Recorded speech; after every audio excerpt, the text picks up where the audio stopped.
સલમાન ખાનના જન્મદિવસ નિમિત્તે પરવાનગી વગર આતશબાજી અને ડીજે સાથે ઉજવણી કરતા 3 લોકોની અકોટા પોલીસે ધરપકડ કરી છે।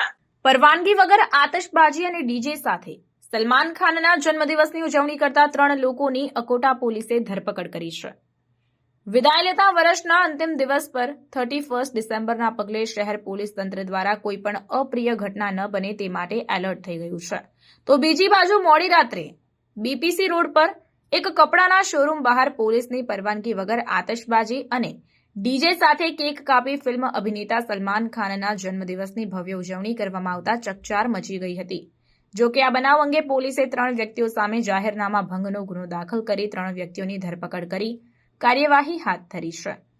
મળતી માહિતી પ્રમાણે ઉજવણીની શરૂઆત રાત્રે 11 વાગે કરવામાં આવી હતી। તે દરમિયાન પોલીસને કોઈએ જાણ કરતા સ્થળ પર પોલીસે આવી જતા ડીજે વાગતું બંધ કરાવ્યું હતું। જો કે પોલીસ રવાના થયા બાદ પુનઃ ઉજવણી શરૂ કરવામાં આવી હતી અને ભારે આતશબાજી તેમજ ડીજે સાથે રાત્રે 12 વાગે કેક કાપી ફિલ્મ અભિનેતા સલમાન ખાનના જન્મદિવસની ઉજવણી કરવામાં આવી હતી, જે અંગેનો વિડીયો વાયરલ થયો હતો।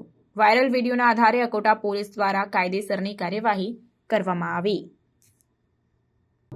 અકોટા પોલીસ સ્ટેશન વિસ્તારના જેડબ્લ્યુના શોરૂમની આગળ રોડ ઉપર અભિનેતા સલમાન ખાનની બર્થડેની ઉજવણી બાબતે જે કેક કાપી અને ઉજવણી કરવામાં આવી રહેલ હતી, જેમાં ડીજે વગાડી અને જાહેર જનતાને અડચણરૂપ થાય તે રીતના કોઈપણ જાતની પરવાનગી વગર ઉજવણી કરતા હતા। તે બાબતે અકોટા પોલીસ સ્ટેશનમાં ગુનો નોંધવામાં આવેલ છે અને તેમાં 3 આરોપીઓને ધરપકડ કરવામાં આવેલ છે।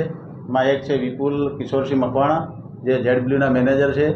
બીજા છે સરફરાજ ઇશ્તિયાક અલી સૈયદ, જે ત્યાં બીજી એક કંપની આવેલી છે હ્યુમનના મેનેજર છે, અને એક ડીજેના સંચાલક છે સલમાન સલીમભાઈ મહેમાણ।